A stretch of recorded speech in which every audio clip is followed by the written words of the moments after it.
The Devils and his grandmother. There was a great war in which the king had many soldiers, but he gave them small pay, so small that they could not live upon it. Three of them agreed among themselves to desert. One of them said to others, "If we are caught, we shall be hanged on the gallows. How shall we manage it?" Another said, "Look at that great cornfield. If we were to hide ourselves there, no one could find us. The troops are not allowed to enter it, and tomorrow they are to march away." They crept into the corn, but the troops did not march away, but remained laying all round about it. They stayed in the corn for 2 days and 2 nights and were so hungry that they all but died. But if they had come out, their death would have been certain. Then said they, "What is the use of our deserting if we have to perish miserably here?" But now a fiery dragon came flying through the air, and it came down to them and asked why they had concealed themselves there. They answered, "We are three soldiers who have deserted because the pay was so bad, and now we shall have to die of hunger if we stay here, or to dangle on the gallows if we go out. If you will serve me for 7 years, said the dragon, I will convey you through the army so that no one shall seize you. We have no choice and are compelled to accept."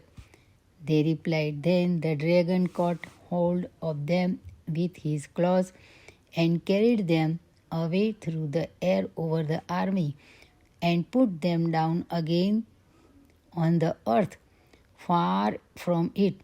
But the dragon was no other than the devil. He gave them a small whip and said, "Whip with it and crack it, and then as much gold will spring up round about as you can wish for. Then you can live like great lords, keep horses, and drive your carriages. But when the 7 years have come to an end, you are my property." Then he put before them a book which they were all three forced to sign. "I will, however, then set you a riddle," said he, "and if you can guess that, you shall be free and released from my power." Then the dragon flew away from them, and they went away with their whip, had gold in plenty, ordered themselves rich apparel, and travelled about the world. Wherever they were, they lived in pleasure and magnificence, rode on horseback, drove in carriages, ate and drank, but did nothing wicked. The time slipped quickly away, and when the 7 years were coming to an end, two of them were terribly anxious and alarmed. But the third took the affair easily and said, "Brothers, fear nothing. My head is sharp enough. I shall guess the riddle." They went out into the open country and sat down, and the two pulled sorrowful faces. Then an aged woman came up to them who inquired why they were so sad. "Alas," said they, "how can that concern you? After all, you cannot help us." "Who knows?" said she. "Confide your trouble to me." So they told her that they had been a devil's servants for nearly 7 years, and that he had provided them with gold as plentifully as if it had been blackberries, but that they had sold themselves to him and were forfeited to him. If at the end of the 7 years they could not guess a riddle, the old woman said, "If you are to be saved, One of you must go into the forest. There he will come to fallen rock which looks like a little house. He must enter that, and then he will obtain help. The two melancholy ones thought to themselves that will still not save us, and stayed where they were.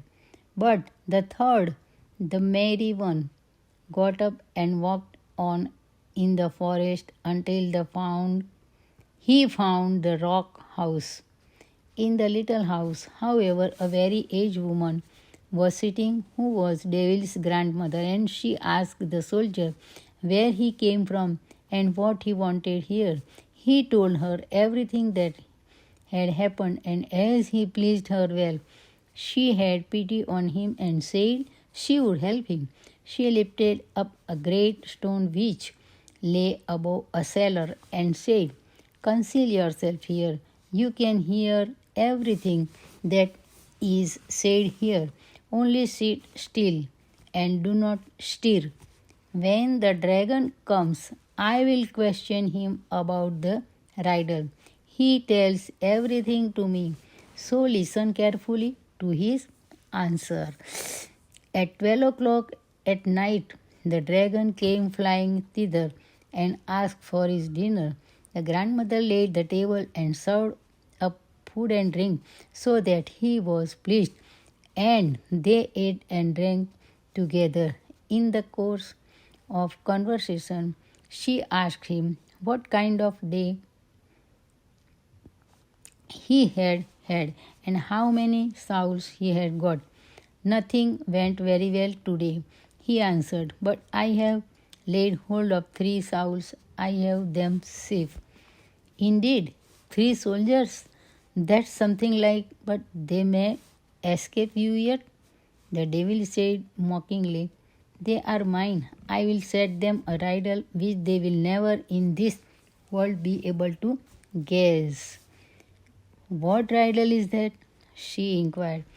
"I will tell you. In the great North Sea lies a dead dogfish that shall be your roast meat, and the rib of the whale shall be your silver spoon, and the hollow old horse hoof shall be your wine glass." When the devil had gone to bed, the old grandmother raised up the stone and let out the soldier. "Have you paid particular attention to everything?" "Yes," said he, "I know enough and will contrive to save myself." Then he had to go back another way through the window secretly and with all speed to his companions. He told them how the devil had been overreached by the old grandmother and how he had learned to answer to the riddle from him. Then they were all joyous and of good cheer, and took the whip and whipped so much gold for themselves that it ran all over the ground. When the 7 years had fully gone by, the devil came with a book, showed the signatures, and said, "I will take you with me to hell. There you shall have a meal.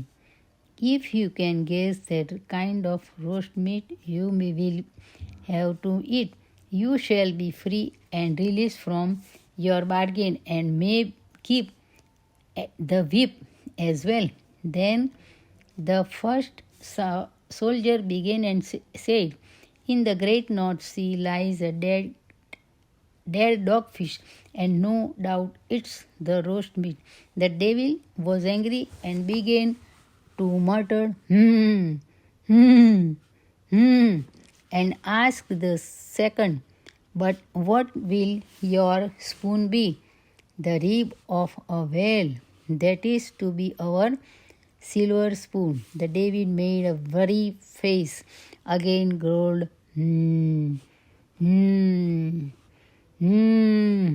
and said to the third, "And do you also know what your wine glass is to be?" "An old horse's hoof," is to be our wine glass.